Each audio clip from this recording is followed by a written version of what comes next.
9 seconds. That's all it took to turn Baltisk from fortress to firestorm. You clicked for Moscow, but the real key is here, a multi-domain strike that forced Russia's best defenses to switch on, scream, and fail in sequence. Stay with me. We'll map the deception, the radar saturation, and the underwater ambush that cracked the grid. By the end, you'll see the weak link that let UUVs, decoys, and storm shadows thread the gaps, and how that same flaw threatens every layered defense in the Baltic. Before we move on, I'd like to ask you a small favor. If you appreciate this content, please take a second to like this video and subscribe to the channel. Over 98% of you watch the videos without subscribing. It costs you nothing, but it makes a huge difference to us. So, did you click the subscribe button? Great! Thank you so much. Now, back to the video. If a fortress is safest at full alert, why strike at the loudest moment? Baltisk sits as the Baltic nerve. A command node sits close to the piers. Fuel lines feed storage bladders and buried tanks. Ammo sheds ring the quay. Antennas rake the horizon. Every corridor into Kaliningrad runs through that grid, and the harbor ties sea traffic to air and land routes. It is a switchboard, not just a base. Conventional play says, hit during a lull, catch crews cold. But the strike planners waited for the grid to glow. You want search radars hot. You want tracking beams up. You want batteries keyed, safeties off, scopes full of returns. Peak readiness means every system reveals how it thinks, how it talks, how it hands off. That is the test window. The calm before it was not organic. Flights lifted and turned away at set distances. A few drones loitered at legal edges, high and boring, then drifted out. Tankers and civil traffic gave a steady beat. Nothing for operators to chase, just enough to keep them in routine cycles. Then, a timed nudge forced duty crews to switch modes, long-range search to sector scan, surface watch to low-altitude filters, tasking shifted from air to harbor security and back again. You prime the pump, then you warp the rhythm. Sensor saturation begins with gain. Coastal radars were forced to crank sensitivity to catch low flyers and skimmers. At high gain you see more of everything, sea clutter, weather cells, gulls, masts, and reflections. The scope builds ghost tracks where reflections line up. Those lines look like corridors. At a glance they read as threats. Operators have seconds to judge, and the display keeps feeding them noise that moves like real targets. Doctrine promises layers. Long-range missiles swat the big stuff, medium-range cleans the gap, point defense kills leakers. In practice, integration lags. Data moves, but not instantly. A track must be detected, classified, assigned, and cleared through deconfliction. Each handoff takes a breath. At cruise speeds, a breath is distance. Those milliseconds stack. A layer arrives late, then pushes load to the next, and now the short-range gunner owns a problem meant for someone else. Anti-radiation pressure seals the trap. Decoys with reflectors and beacons mimic the radar skin of larger weapons.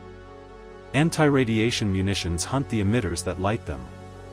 So crews face a nasty trade. Stay dark and you go blind.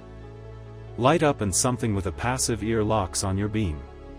Even when you flicker the radar, the kill chain must catch a target in that brief window and hold it through clutter. That is stress you can dial up with timing and numbers. When every radar talks at once, the net gets louder. It does not get wiser. The picture fills, but confidence drops. Operators cross-check with other feeds, AIS, cameras, passive sensors, and those feeds lag or blind in smoke and spray. You can watch hands come off triggers as doubts spike. Then they overcorrect. That is the human seam. Baltisk at peak was the right call because it forced full exposure. Every sensor woke. Every battery showed its binders.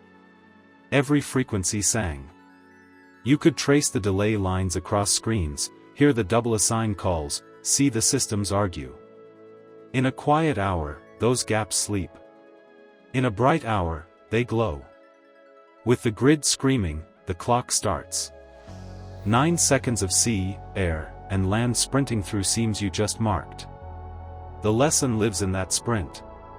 What breaks first, radar logic, launcher timing, or the waterline?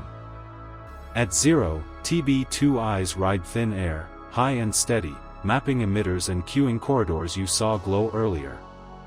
Su-24s hold low beyond the curve, throttle set, waiting on the word. Storm Shadow glide paths line up with seams already pried open by decoys and anti-radiation pressure. The board is set. The clock moves. First second, long-range batteries snap awake. S-400 crews commit. Tracks bloom. But the logic stalls as decoys pull beams off axis and low-altitude masking steels returns near the surface. Panzer and Buk spool hard, servos whining, missiles staged, yet each system sees a slightly different truth. The handoff stutters. The gate is ajar. Second and third, the surface layer hits. Cheap kamikaze drones rake the approaches from split bearings.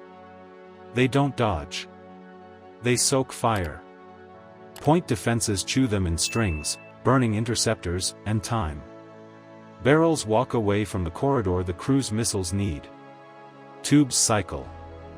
Reload crews hustle. A gap widens with each burst. Meanwhile, the air lights up. Jammers smear the edge of tracks. False skins bloom and die. High-altitude UAVs Project Ghost returns that look straight enough to trust for a breath.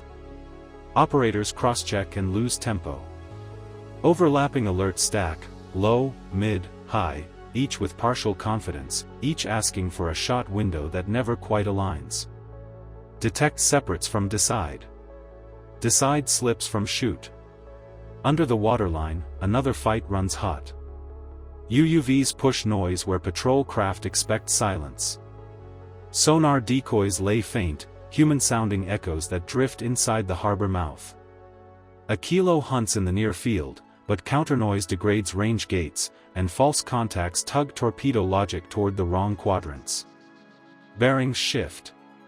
Time burns. The boat can't settle the picture before the surface beat changes again. 4th and 5th seconds, a small USV scrapes the seawall shadow, planing low, radar profile starved. It rides the gap where clutter hides small hulls, hugging stone and spray. At the pier head, a crane blocks a camera arc for a blink. That blink is enough.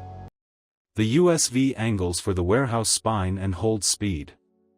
Above, storm shadows break from stage 1 to terrain follow.